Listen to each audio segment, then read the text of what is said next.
eventually people are going to say, what the hell is going on? No matter how far you go into the dark, when you flip, you go exactly the same place to the light in our galaxy. Everything. Because everything is in balance. Everything is a polarity. I think it's just going to get weirder and weirder and weirder, and finally it's going to be so weird that people are going to have to talk about how weird it is. Fancy seeing you bunch of freaks here. What would a bunch of freaks be doing at 9 o'clock at night in this weird corner of the internet? How you going, everybody? Thank you all for being here. We've got a fun show tonight. Might sound a little bit spooky, kind of is, but you know, it's like that fine balance between like kind of scaring the shit out of me, but I can't stop watching. It's that kind of thing tonight. So I'm looking forward to it. Taris, you absolute legend, gifted 5 memberships just to kick the show off. Thank you very much, brother. I appreciate all of your support. Now, we are mainly digging into what you can see in the thumbnail there. However, I have another little video that's actually someone emailed me, and they made this video as a kind of like response slash like add-on video to my Billy Corgan shapeshifter video. And I've emailed him back and I said, like, you know, I want to play this. Did you use any copyright music? He hasn't messaged me back yet, but I'm going to play it anyway. And if there's copyrighted music, unlucky to the people who didn't watch it live, you're going to miss it. But hopefully that's not going to be a problem. So we'll watch that first, then we're going to get into the main part of the show. 2 quick things that I want to talk about just before we get into that though. First of all, you guys might have seen my video that went up yesterday of the what is being called the Juga Tube, and that is what it is called, and I will not accept any other name for it. The Juga Tube, in that video, I showed a clip of people, the person who found the Juga Tube was on a podcast, and he was being interviewed by a bunch of people, and a couple of the ladies in it were laughing constantly, and I was kind of being critical about them, and I think, you know, a lot of people were. They actually reached out to me, and they basically just wanted to apologize, and they said, yeah, they know that the way they were being was rude and not the correct way to behave, and they just wanted to like make a public apology about that. So, you know, fair play to them. You can't knock someone for apologizing when they you know, make an error. What I will say is as well onto that is in the edit, I actually edited this part out because I was trying to keep the video short. But I actually said, after we went through the interview part, I actually said, and I edited it out, that because of the type of channel that was, which was a more of like a gravity, you know, free energy type channel, what I felt like was going on there was these people, you know, they're not really in the UFO space. They may not even know about the Boogosphere. You know what I mean? Like, it wasn't that kind of channel. And I feel like these people just kind of had no idea what they were looking at. So they're, you know, and I feel like that is kind of a common response in a way. Sometimes when people are maybe a bit like nervous or unsure, they kind of just giggle and laugh as a way to like handle the situation. And I kind of said that, but it got edited out. But, you know, I feel like maybe that was just what was going on there. But fair play to them for apologizing. You know, you can't, what else can you ask for? You know what I mean? And another quick little announcement. So fair play to them. That's that. And we've also got a movie night today. It's been a little while, but we are going to be going in Discord after the show today. So jump in Discord from the link below. We're going to be playing a movie. And as voted by you guys, we are going to be watching Mars Attacks. I've never seen this movie. I know it's a classic, but we all know that I haven't seen pretty much anything. So I'm looking forward to checking that out. So we're going to be checking that out after the stream. And that's that. If you haven't joined Discord, the link is there. It's free for everyone to come and hang out and join the conversation. But we also have a members section as well. And it's a beautiful place. It really, really is. So we'll be jumping into that after the stream. For now, though, we're going to jump over to this creator. His name is Tyler McMahon. I think I'm saying that correctly. And so he emailed me in response to my Billy Corgan video, and his video is quite short. We're going to be starting it from like a minute and a bit in, because the first minute is him basically just playing the Billy Corgan clips, which we've all seen. And yeah, we're just going to play this because I think it actually is a really nice bit of context to the clips that we're going to focus on today, or at least it's just it's something to think about. And just quickly, Bronny says, my mum is in the hospital. Happy to have this community in my life. I'm a loner, so I appreciate everything you provide here, and it feels like home. Bronny, it's my pleasure. I hope your mum's doing okay. I hope you're doing okay. And, you know, I think a lot of people here probably feel the same as you. I mean, that's why I started this channel, man, because I didn't have anyone to talk to about all of this weird shit. And now look at what we have. We got all these people here hanging out at 9 p.m. in this dark, strange corner of the internet. It really is a beautiful thing.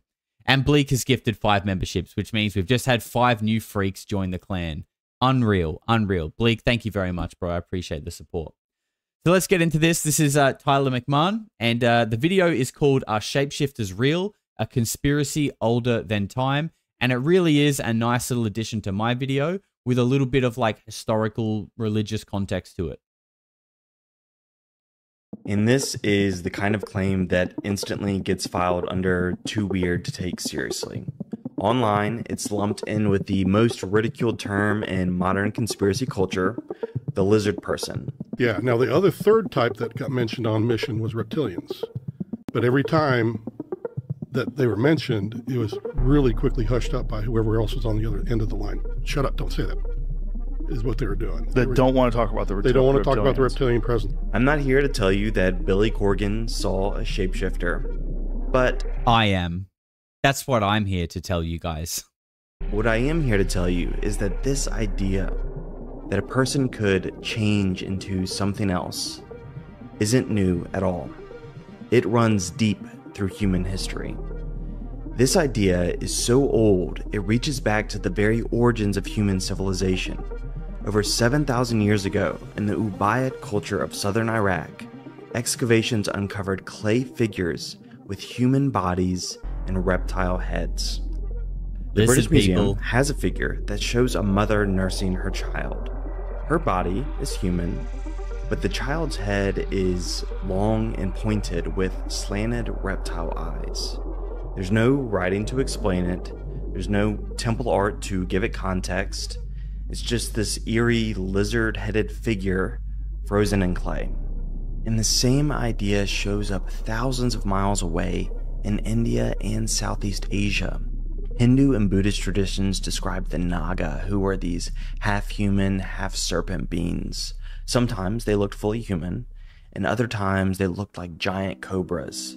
And sometimes they were both human and reptile at the same time. To them, these weren't abstract myths from the past.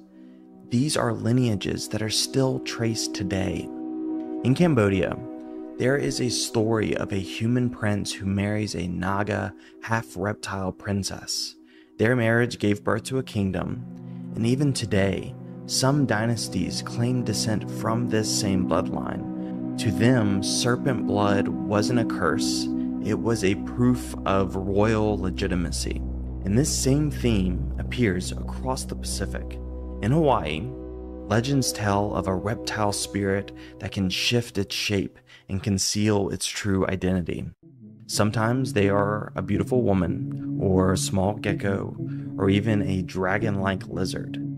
These stories often talk of men who meet a woman by the water, only to realize later she wasn't human at all. But these... I hate it when that happens, dude. There's nothing worse than when you meet a woman and you start getting to know her and then you realize she's literally a reptilian. It's such a letdown. They really need to put that, they need to make a space for that in like your Hinge bio in Tinder, where you can just be upfront about that because it would save everyone a lot of time. These stories aren't relegated to myths or even Eastern religions. They appear in Western traditions too. Catholic exorcists describe scenes that sound disturbingly close to shapeshifting. In the 1970s, Jesuit priest Malachi Martin wrote about cases where the possessed would change their voices and their faces. He said that their eyes would turn dark and predatory, and their bodies would writhe on the floor like snakes. In one case, he said a person's pupils narrowed into slits like a snake as they spoke in a language no one in the room could understand. Father Martin didn't see these signs as theatrics, but as proof of something non-human pressing through the body, making itself known. And this is where the pattern explodes. Because in the legends of the Incas and the Aztecs, shapeshifting was the power of the gods. The Inca told stories of Viracocha, a bearded god who came from across the sea. In the oldest carvings, he appears holding staffs depicted as snakes. To the north, the Aztecs spoke of Quetzalcoatl, the feathered serpent who brought advanced knowledge from the stars. In their stories, Quetzalcoatl wasn't bound to a single form. Sometimes he appeared as a man, and other times he appeared as a serpent with iridescent feathers. The line between human and serpent wasn't fixed. It was blurred. The same being could move between bodies as easily as stepping through a doorway. And here's where the story comes back full circle. Many people who claim direct contact with aliens often describe them as reptilian. Sometimes they are reptile-like aliens, but often they are humanoids with eyes that look like a snake or a cat. Some of these experiencers even report seeing symbols of winged serpents carved into the walls of UFOs. Why does the iconography of alien abduction match that of the Aztecs? Across culture, It's just because it's a coincidence. It's a coincidence that all these ancient cultures who had no connection to each other thousands of years ago were all telling the same story about shape-shifting reptiles. It's just a coincidence, guys. Stop investigating. Don't worry about it. Go and watch your sport. Watch Love Island. There's nothing to see here. There's nothing to see here, guys. Don't worry about it. and millennia, these stories shouldn't align, but they do. The pattern is hard to ignore, and it's even harder to explain. From Mesopotamia to Asia to the Americas, people have always told stories about beings that are not fully human, but pretend to be. And these aren't isolated stories from eccentric people. These are reports that reach back to the very beginning of history itself. I think the Mayans were probably just trying to get famous on Instagram. It's the only thing that makes sense, right? In some stories, they appear as gods and protectors. In others, they are demons and deceivers twisting their way into our world through possession or disguise. But in every version, there's the same uncanny details. They look human until suddenly they don't. Maybe Billy Corgan saw something he couldn't explain. Maybe it was a trick of the light. Or maybe he stepped into the same story humans have been telling for 7,000 years. We dress it up in new names, but the story never changes, even as the faces shift before our very eyes. Before we wrap up, I want to mention a couple of channels that actually inspired this video. The first is Polarity Josh, who did a fantastic deep dive into Billy Corgan's story. And he offers a theory as to who might be his shapeshifter. And thank you for not spoiling it. I appreciate that, Taylor. The second is Chris Ramsey at Area 52, who made the connection to the alien abductions for me. I'm going to link. So shout out to Taylor McMahon, who made that video and sent that in to me. I thought it was pretty cool, and it was only a short one, so I thought we'd check it out and watch it. Because like I said, it kind of ties into what we're looking at today, in the fact that, you know, there may be something that's able to either take over or possess the human body. And, you know, what does that mean? And I think that's where we're going to get into today. We're going to be looking at a guy named Nathaniel. I've had conversations in the last year with people that... Don't spoil it too early, Nathaniel. Possession... It's not your turn yet. Let me finish. We're going to be looking into Nathaniel Gilles, I believe is how you pronounce his name.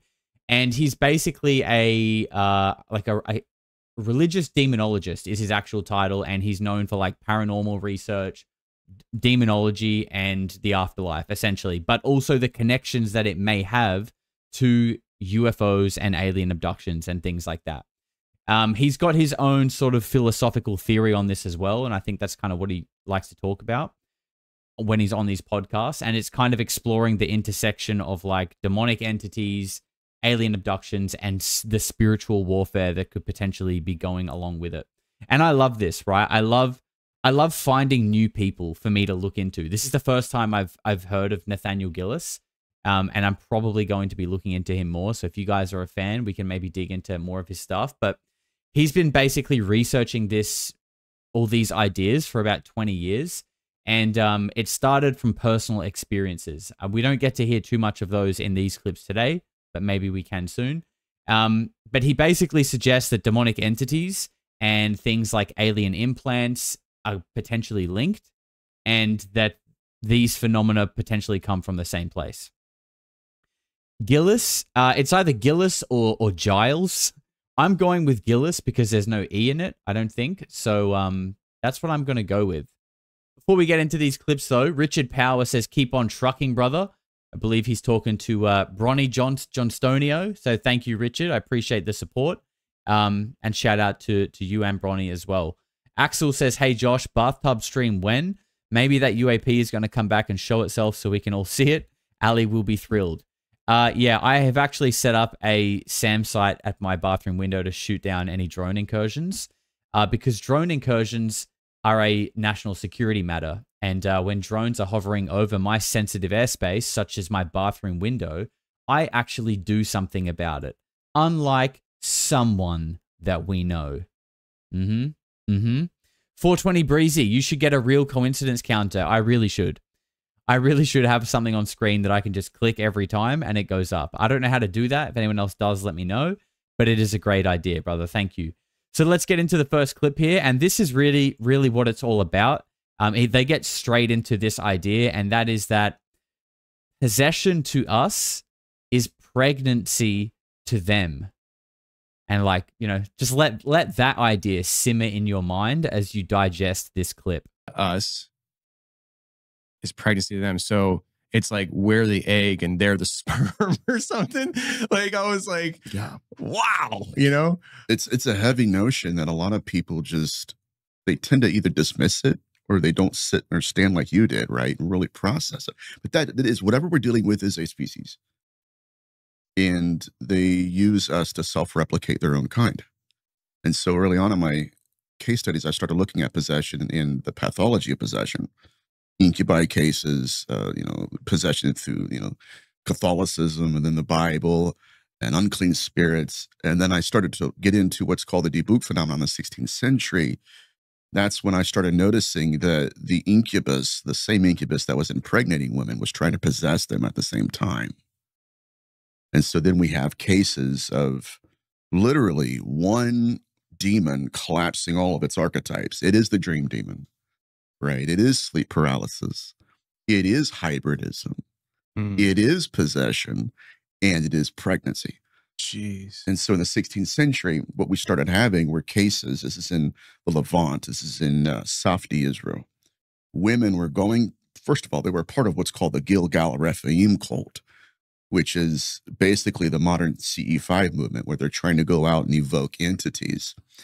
The bad thing about this, of course, there's always a dark side, is that when they went home, the entities that they thought were all love and light start incarnating directly over their bodies, staring directly over them, and at nighttime, inducing them into dreamlike trances.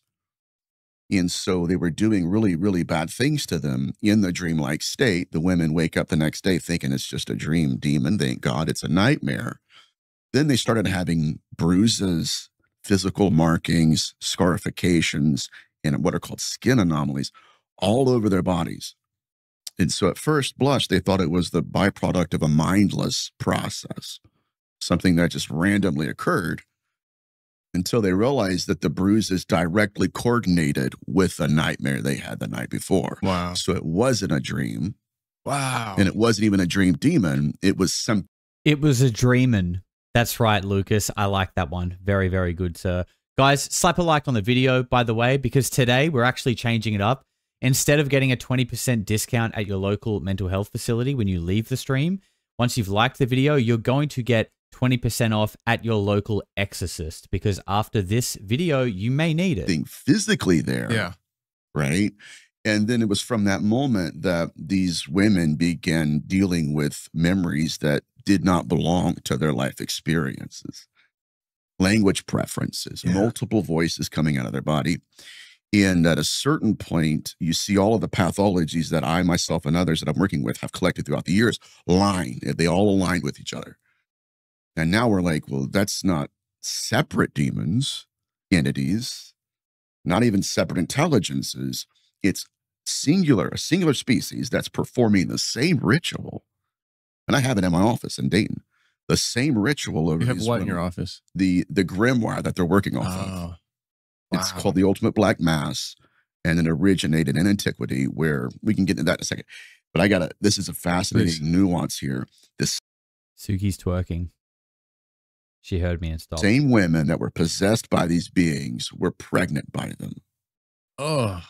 And so now That's you crazy. have literally their bodies are physically demonstrating symptoms of pregnancy.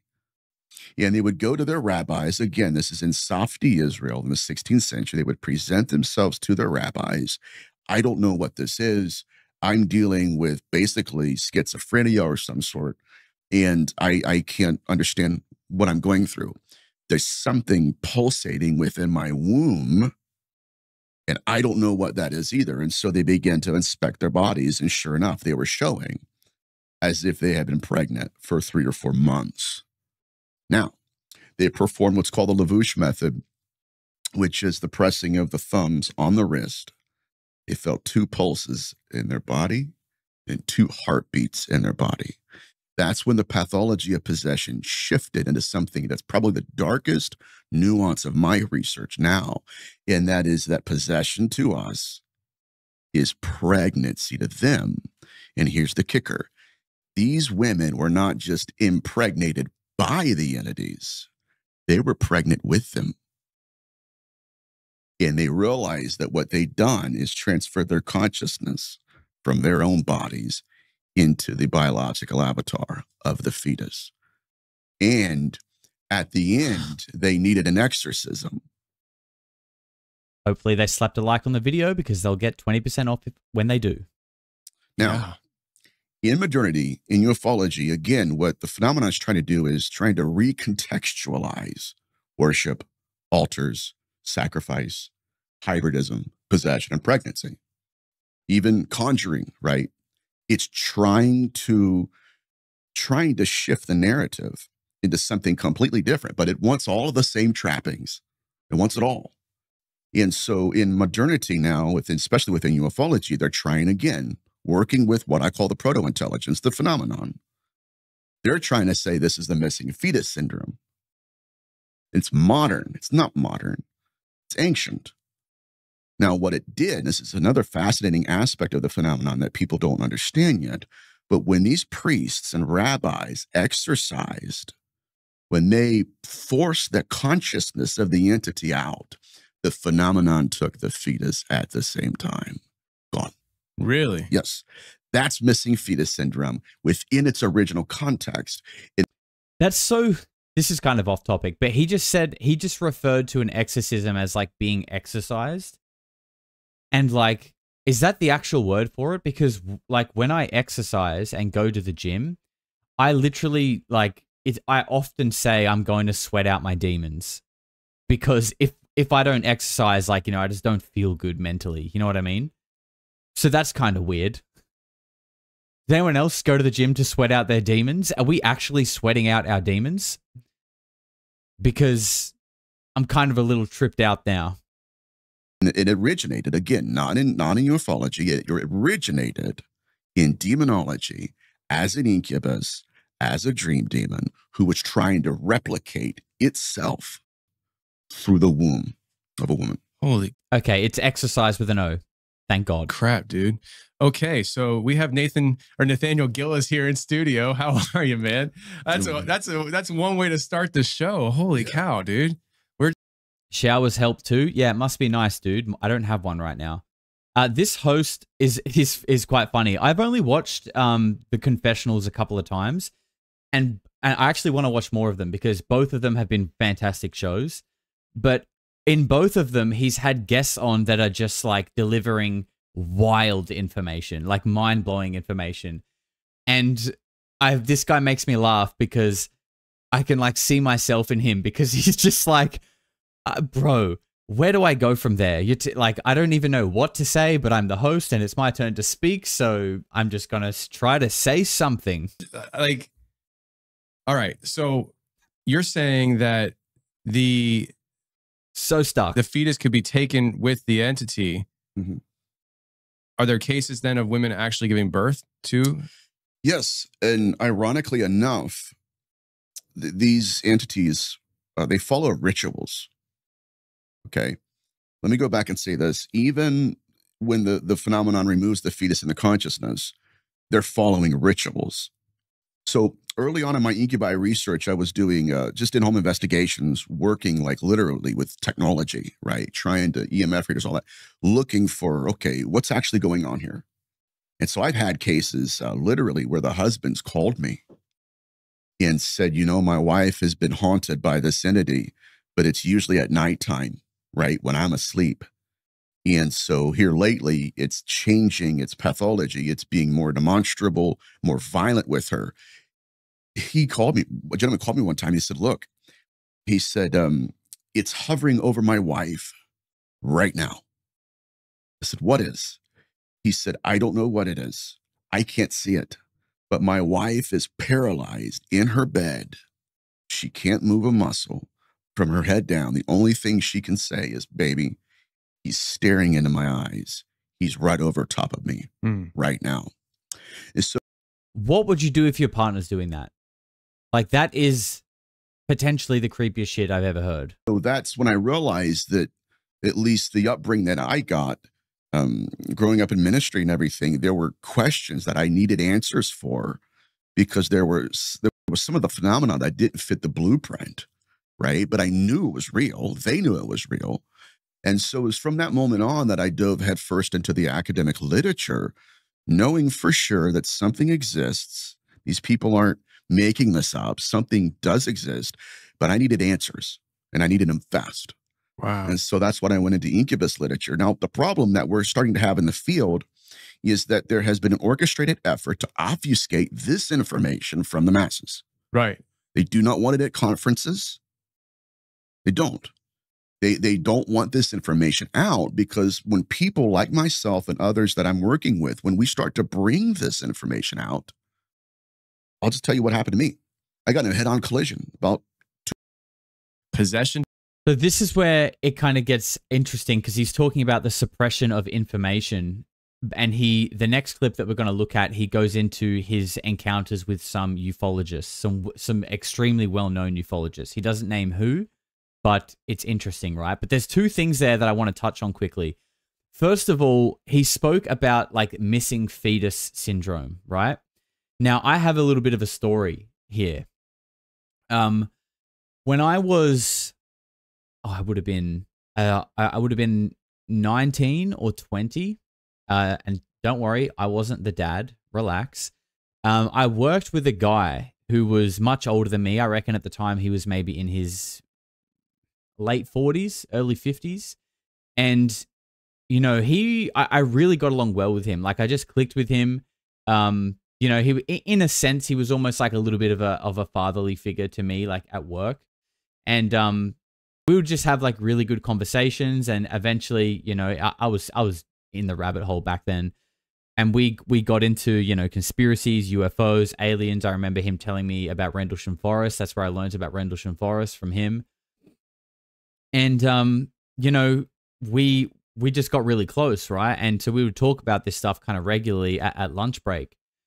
And one day, and you know, I really trust this guy. He wasn't, you know, he wasn't the kind of guy to lie. He was just a good bloke from New Zealand, Kiwi, just a legend, and you know, played the drums. Just a really great guy, honestly. And one day he just kind of turned to me when we were talking about this kind of stuff, and he goes, you know, his whole demeanor changed, and he goes like, oh, I can't remember exactly, but it was like, you know, I've got a story I haven't never told anyone actually. And I could tell his whole demeanor changed. I was just like, okay, yeah, like, let's hear it. And he basically said, you know, my wife was pregnant, and one night we were asleep in bed, and I woke up to her like sort of like, you know, screaming, like sleep screaming or whatever, saying like they're trying to take him, or they're trying to take my baby or something like that. And then she like woke up, and, you know, she was really shaken up, saying like they're trying to take the baby or something like that. And then they went to do like an ultrasound or some kind of test, and she wasn't pregnant anymore. And apparently, according to him, she said that, I'm pretty sure he said that she remembers it being like, you know, some kind of gray looking thing. That detail I'm not 100% sure of, but like his interpretation when telling me the story was very much like implying that. And like I said, this guy was not the kind of dude to lie. Just a humble Kiwi bloke. Yeah. And I could just tell, like, I'd never seen him look like that. And his voice went lower. He said he had like goosebumps when he was telling me, and then I was getting goosebumps. I was like, God damn, this guy's like, you know, he's not creeping me out, but like I can tell he's being serious. So there's that, right? That's a little story that I've heard. And obviously I never ever forgot that. Like, that's just one of those things that you never forget. But there's another thing here that I want to touch on that got mentioned in the very start of this clip. And I want to just give you guys my theory on it. So let's just listen to this quickly again. Is pregnancy to them. So it's like we're the egg and they're the sperm or something. Like, I was like, Yeah. wow, you know? It's a heavy notion that a lot of people just, Yeah. they tend to either dismiss it or they don't sit or stand like you did, right? And really process it. But that is, whatever we're dealing with is a species. And they use us to self-replicate their own kind. Okay, this is what I want to talk about. Because I've kind of hinted at this before, right? We're talking about a species here that is using us to self-replicate their own kind. And I've kind of hinted at the idea of like techno-terrestrial. Now, I don't know if that's the right term, but I find it interesting how we are creating an intelligence, right? We're creating an artificial intelligence that we're already, it's not even at a stage yet that can do it, but where everyone is already frightened about this thing like taking over, being smarter and better and bigger than we are, right? But what I find interesting is that we're hearing about this in the lens of like, you know, demons, or in like a religious context, right? And then you've got Peter Thiel with Palantir, and who people are labeling him as like the Antichrist, and he's trying to usher in this sort of like surveillance AI-based state, essentially.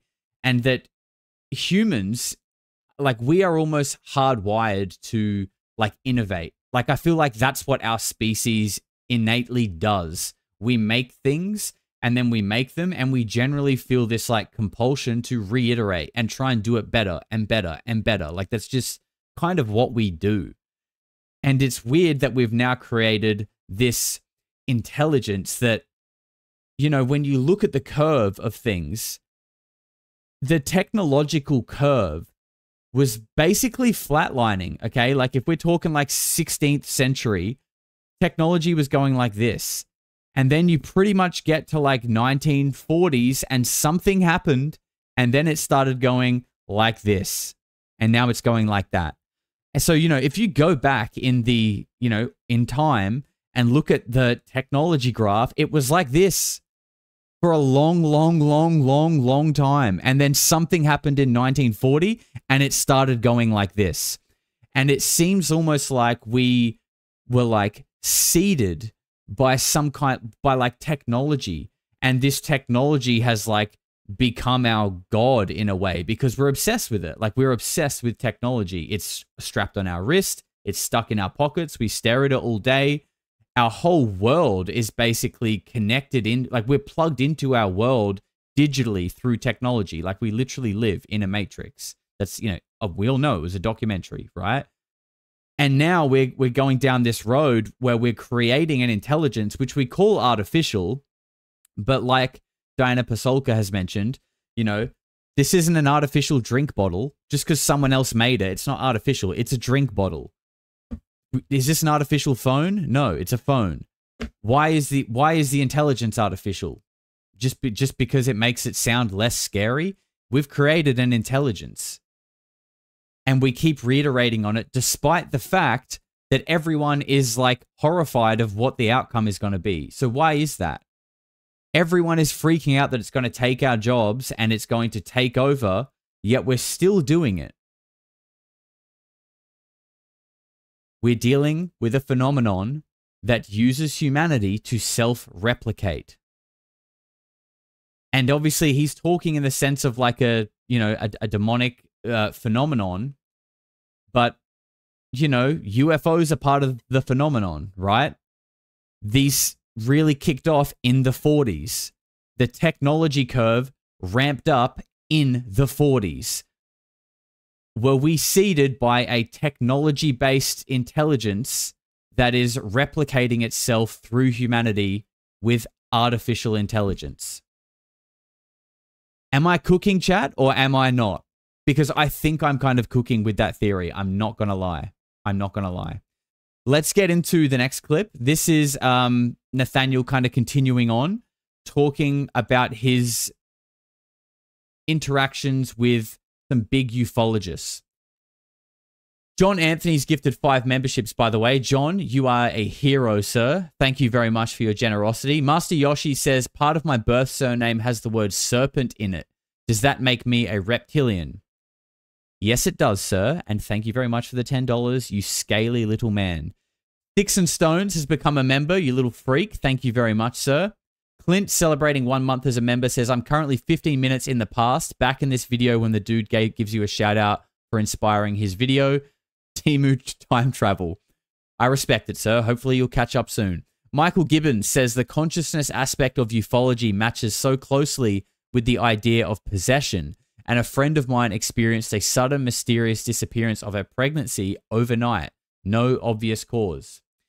I mean, phantom pregnancy is a well-known thing, and I think that specific term, phantom pregnancy, has like, a medical explanation, but, so do a lot of things that may potentially mean something else. A lot of things that are pretty sus have all been debunked. So, let's just keep that in mind. But thank you, Michael. I appreciate that. I've had conversations in the last year with people that are huge in ufology. Huge. I would never even think that they would want to have a conversation with me. When we get on the Zoom call, Tony, here's what they tell me. We know. Know what? They know about the sigils. They know about the altars. One individual told me in no uncertain terms, I got into ufology because I thought I was enjoying the scientific method. I thought I'm going to be studying, craft and the extraterrestrials. And she goes, but I was invited to a meeting of the minds at someone's house. And these were major figures in ufology. She said I was the first one that got there. And the first thing the host did was show her the altar that this individual had. Okay.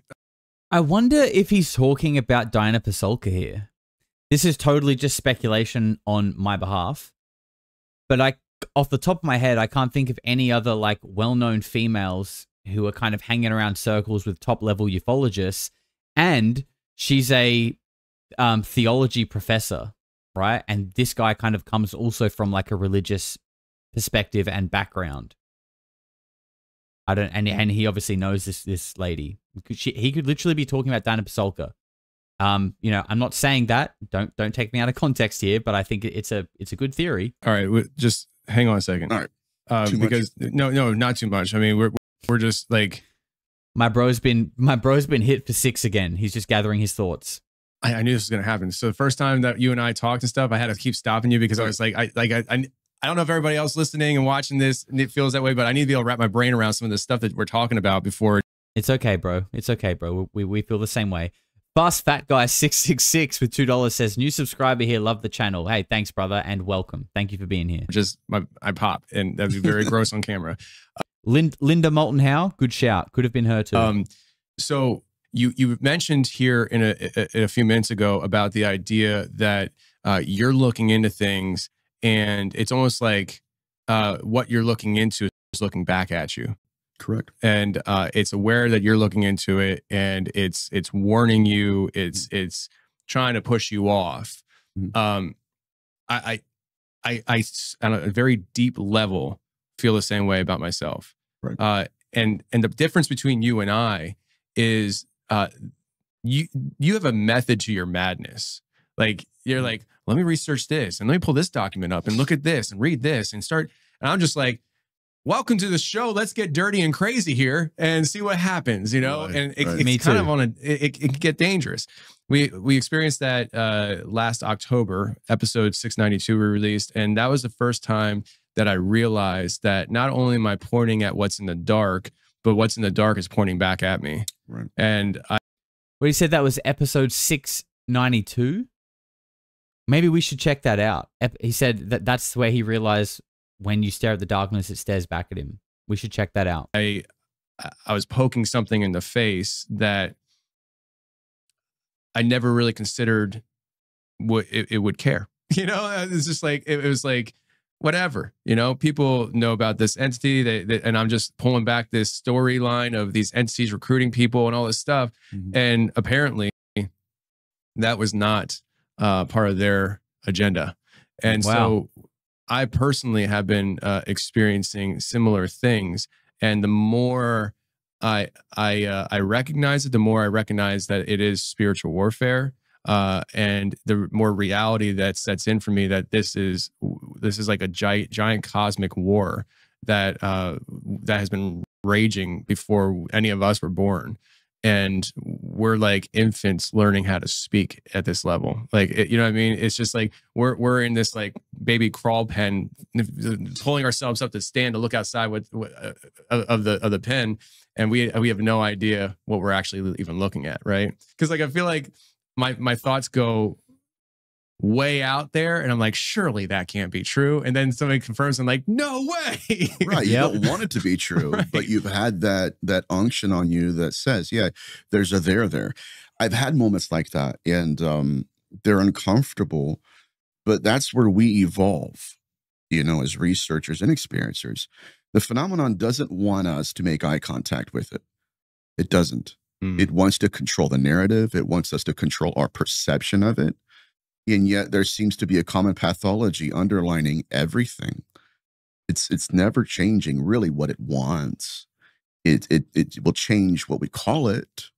It's not worship, right? I'm an experiencer looking at orbs saying, you are amazing, you're gorgeous, you're beautiful.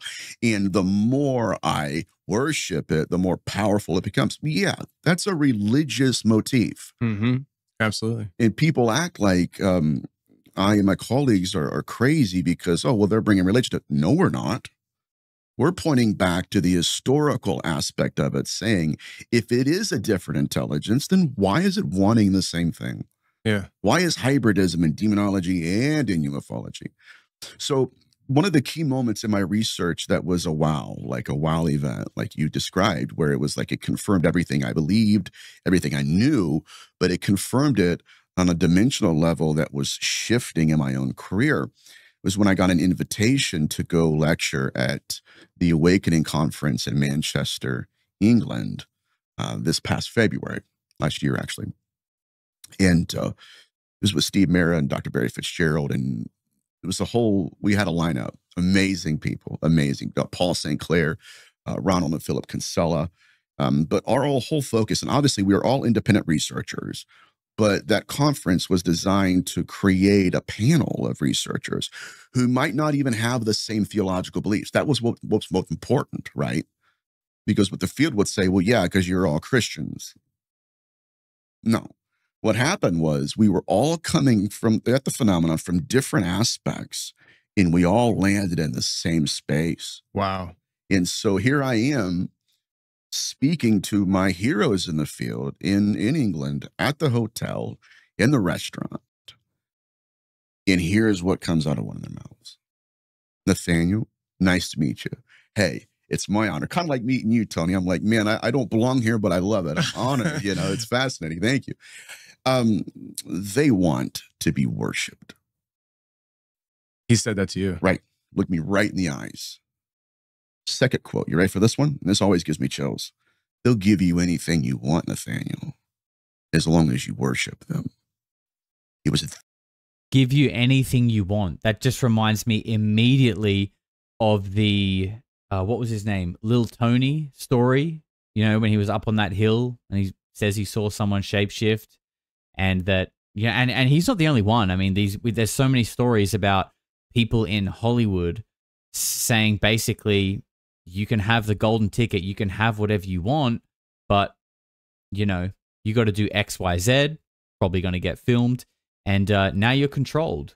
Like, you don't get that level of influence without being able to be controlled, because then you become a threat.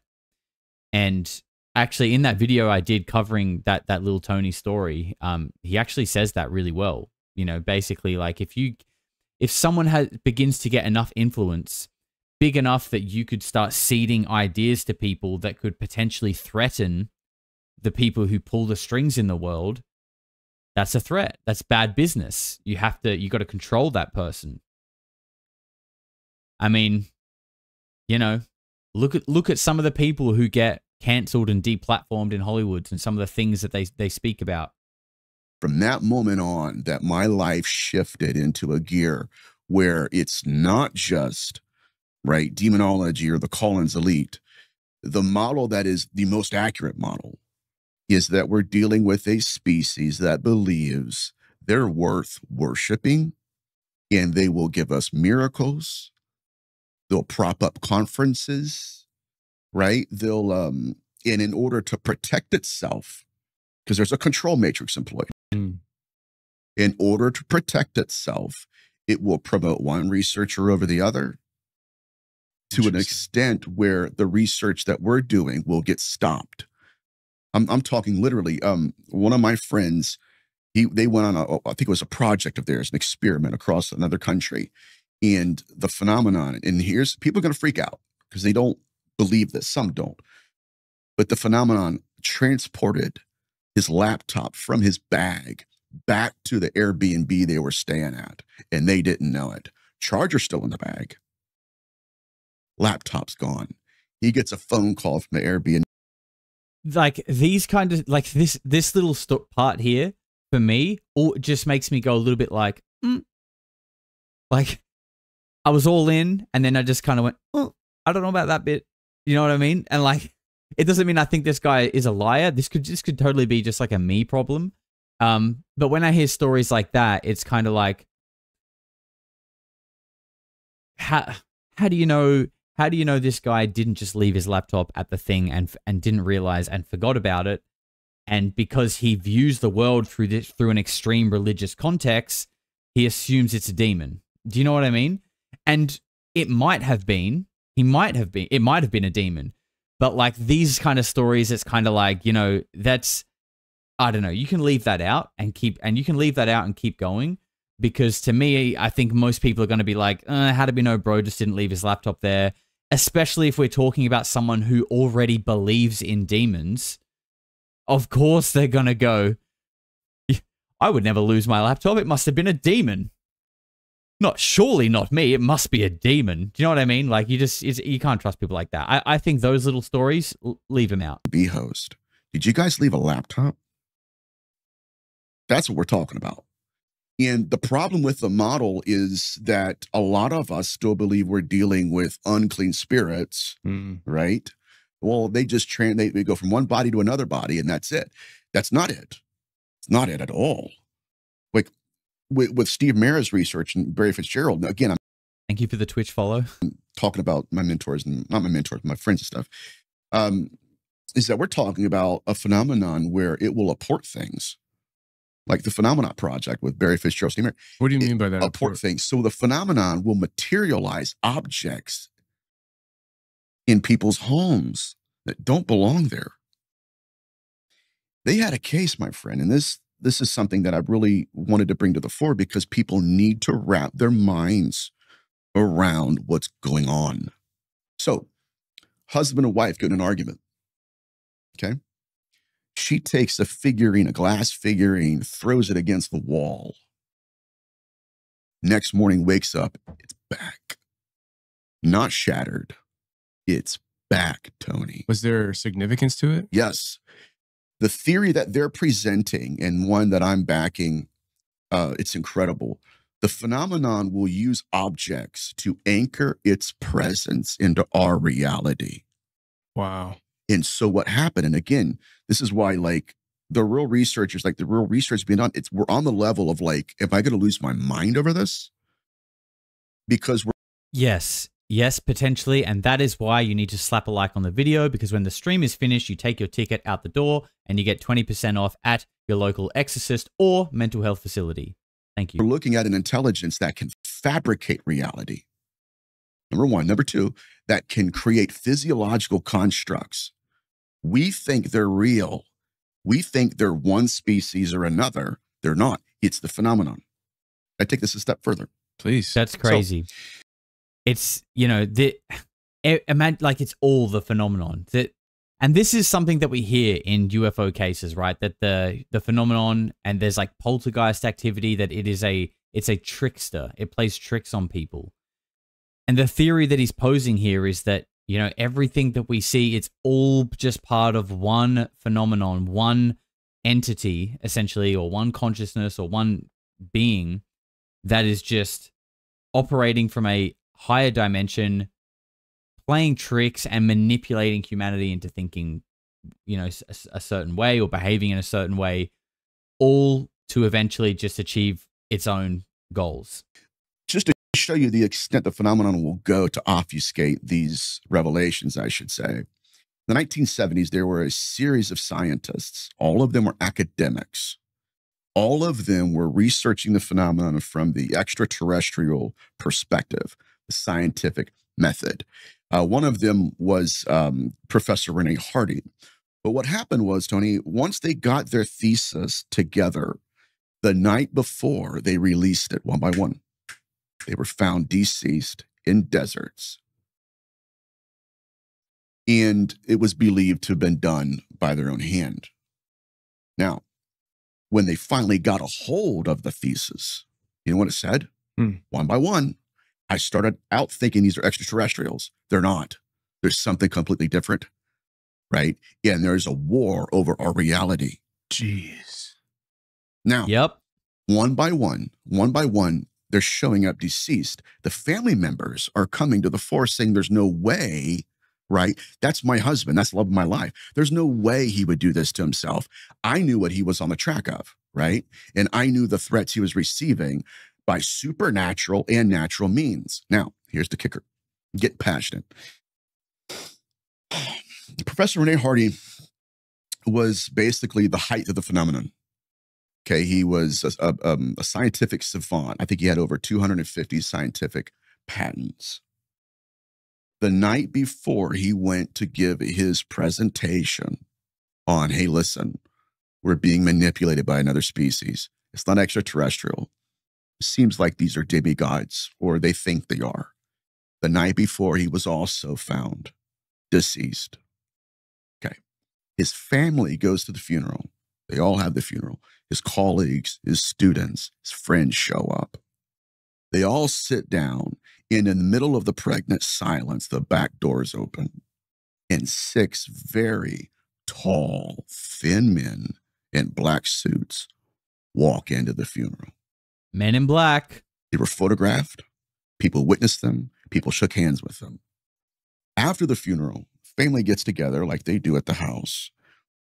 The wife goes to the daughter, hey, what about those gentlemen that showed up at the very end of the funeral? Like, what was that about? I have no idea. Did you talk to them? I talked to them. They were very nice gentlemen. Yeah. Who were they? I don't know. So they start making phone calls. They didn't belong in the faculty. Nobody knew who they were. And Tony, when they went back to look at the footage, Don't say it. they weren't even there. No way. No. True story. Wow. This is I what the mean- government knows. This Like, it's, you know, who knows? Who knows? But it's like, when you hear stories like this, it's like, I want some, like, give me some proof. Give me some, like, I want to believe, but I need a bit of proof. You know, if I'm going to believe that one, I need some proof. You know what I mean? But it is interesting. Is the true origin story of the Men in Black, Tony. It's literally, I could be talking to you and you're not real. That's crazy. Now, that is the extent. But that is literally like, this is sort of what Jason and I got into in our podcast, which will hopefully be coming out in a couple of days. Jason made a really good point about how, like, you know, MK Ultra and that kind of stuff isn't talked about enough. And, you know, that has never stopped, by the way, MK Ultra. And if that's been going on since the 40s, right? And they have learned how to manipulate your perception, like truly weaponize your mind. And like they've worked out how to somehow project something that makes you interpret it as something that they want you to. Once like that has happened, it may have already. Like, what are you going to do? What are you going to do? Your whole perception can be manipulated. You don't even know it's happening to you. You think it's reality and it's not. Like that, there is a real possibility that that could already be happening. I mean, if they've been looking into MK Ultra mind control stuff since like the 30s, 40s in Nazi experiments, and it all came to America in Operation Paperclip, and then the technological boom got as wild as it has, and now here we are with AI and things like that. I don't know, bro. I mean, I think that should be on the table. Phenomenon is willing to go to, right? It's your own hand. It wasn't. They got close. And when you get too close to this intelligence, it has a way. Oh, really? Yeah, okay. Barbara Bartholic, warned, was a contemporary to Dr. Carla Turner, one of my heroes. Warned, you're getting too close. Calm down. Stop talking. If not, you're due for an adjustment. It's pretty much the same thing they told Dr. Turner. You're due for an adjustment. An adjustment. We're going to tweak it a little bit. And you know what tweaking to them is? Offing? Oh, being on the highway, right? And some man that has never had any muscle spasms in his entire life just jerks the steering wheel a little bit, cuts you off, sends you into a head-on collision. You're gone. Next. That's how the phenomenon operates. Sounds like Princess Diana when her family of reptilians car crashed her. No, that's just my theory. Relax. But it's kind of crazy, right? The whole Monarch and Project Monarch, MK Ultra, like this stuff I really don't think is talked about enough, especially when we are talking about the phenomenon and people who are psionic assets. Like, you know, how do we know that people who are psionic assets, who are in the military, are not actually part of some kind of MK Ultra / Monarch program? I really think these things could be considered. It should be considered. I may have an interesting interview coming up with someone who wants to talk about that kind of stuff from a first-hand experience. But, you know, who was it that spoke about it? It might have been Nathan Reynolds, but, you know, like this Monarch stuff, this MK Ultra stuff, it's like installing personalities and triggers inside people where, you know, if you want someone to go and shoot someone for you, you, through this program, can install, as like for lack of a better word, this personality in them that would do something like that. And then you can trigger that personality through like a smell, through a sound, or through like an action that flips this person's mind into this state of being. And then they will go and essentially be your puppet or an assassin. Yes, Jeffrey, correct. Like these things are real. These things are seriously real. And in the topic of UFOs and psionics, especially psionics, I think we need to consider that this stuff never went away. The Nazis didn't start doing research into how to control a human being's mind and then go, you know what? I've had a bit of a turn of consciousness, and I think this is all a bit bad news. I think we should put the the consciousness and mind control study away and maybe focus on maybe some more positive things. Yeah, I don't think the Nazis were thinking like that, actually. I think they probably just kept doing it and never, ever stopped. Sticks and Stones says, you watching Blind Frog Ranch, which is near Skinwalker Ranch, and a trespasser retrieved a cylindrical item from the ground. Couldn't help but think of that when watching your 4chan video. Interesting. I haven't heard of Blind Frog Ranch, but chuck it in Discord. If it looks similar, I'll definitely check it out. Michael Gibbons says the phenomenon anchors itself in our reality through objects like stone circles, Göbekli Tepe. Maybe that's why the ancients buried it to stop it. Ooh, Michael Gibbons. I like it. I do love a bit of a rogue alternative theory, sir, and you have presented a very good one. But, you know, the phenomenon anchoring itself inside of our reality through objects, this sounds a lot like Chucky. Chucky was a documentary. Add it to the list. The Matrix, They Live. What else do we got that was a documentary? The Abyss, Men in Black, Chucky.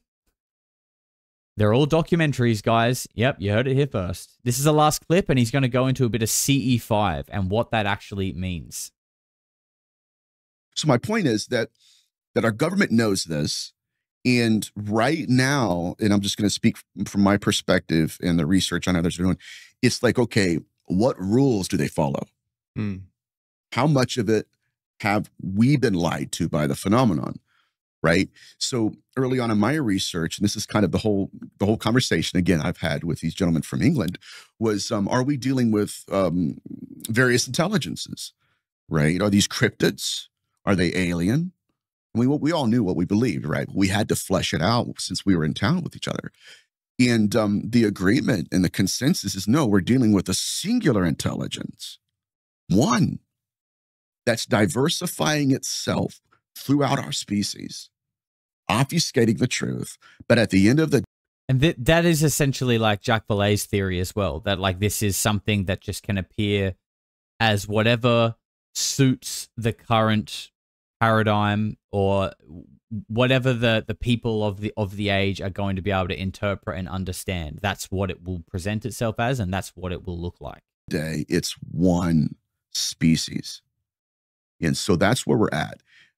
Yes, it should be in my core. They want worship. I said, what do you mean by that? Can you break that down? Because I knew, right? I had that background. I'm like, okay, what do you mean? How did you arrive? What's the background of this person telling you this? Not religious. Okay. He just realized the pathology. Okay. And many of us, again, like I said, people act, at least they want to say, oh, well, you're just projecting your religion. It's not about what I believe.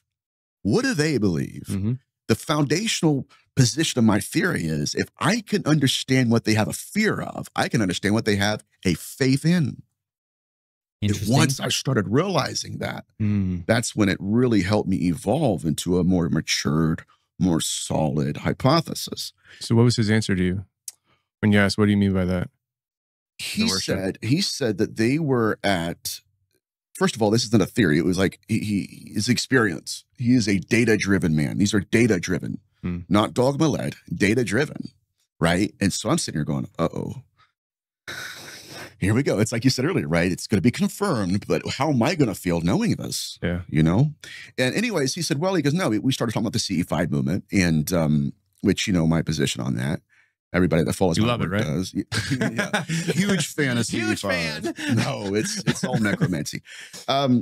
It's all necromancy. You know, and I don't know. You know, people like Tom DeLonge have said, you know, talking about Chris Bledsoe, that, and it aligns with what he's saying. Tom DeLonge says that these orbs, these plasma, these things will show up in one side of the world and they'll cure people of cancer and fix them to create a, like a false prophet in a way. I'm not saying Chris Bledsoe is a false prophet, but they're going to create someone who comes out and goes, oh my God, look at these things. They're amazing. They healed me.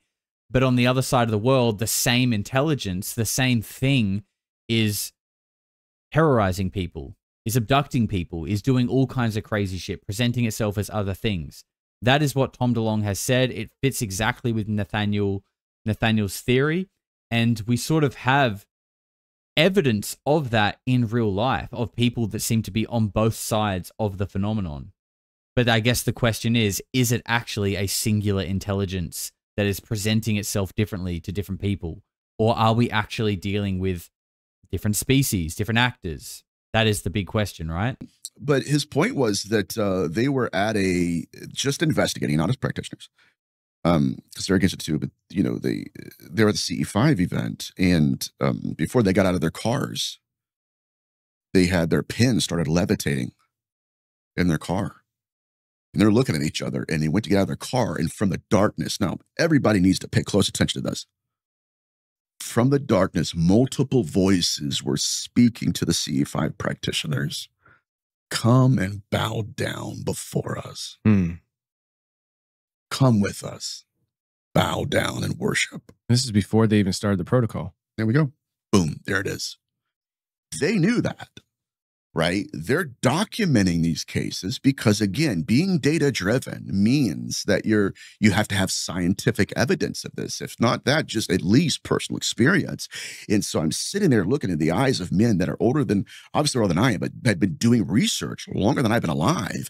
And they're telling me, yeah, we know what's going on. And it was so exciting for me, you know, because, and there are other researchers that, you know, I have both friends with that will echo the sentiment where it's a lonely, dark, misunderstood road. If I don't represent what I've been taught to the fullest extent, I'm pagan, atheist, all of it, right? Then again, if I don't hold to the data, they're going to say I'm a dogmatist. So I'm thinking, okay, I've got to stick to at least what I can prove. And then what I realized was, oh yeah, that model is correct. It's not a figment of my imagination. Whatever they are, the psychopathy behind it, bow down and worship me. And so that's when I started discovering that there were aspects, again, the phenomenon evolving. This is a key point people need to understand. The phenomenon is evolving according to our awareness of it. That's crazy. That's a very interesting idea, that it's just ever change. It's just an ever dangling carrot. And that's why, like I've said, disclosure always feels like a merry-go-round that will only ever stop when the last person gets off. If as long as people are chasing disclosure, the merry-go-round will just keep going in circles, releasing you grainy videos of Tic Tacs every 6 months. And then until eventually everyone goes, you know what, this is fucked. We're not going anywhere. I've seen 48 radar thermal videos that I actually don't know what the fuck I'm looking at. So I'm going to head out. And that's probably the idea, right? Just exhaust people until they get over it. And then disclosure never happens. That is the way that it seems it has gone for a long, long time. A lot of sense when you look back at historical last 100 years. That makes a lot of sense, where it's like you see the evolution of the phenomenon. Absolutely. And it seems to evolve with culture. Of course. Always changing its incarnation. Watch this, Tony, but it's never changing its incantation. Wow. Incantations remain solid. They remain the same. Even in the CE5 movement, Don't give up, Josh. Don't worry, Peter. I'm not going anywhere. I was molded by the weird. We're not going anywhere. Looking at conjuring.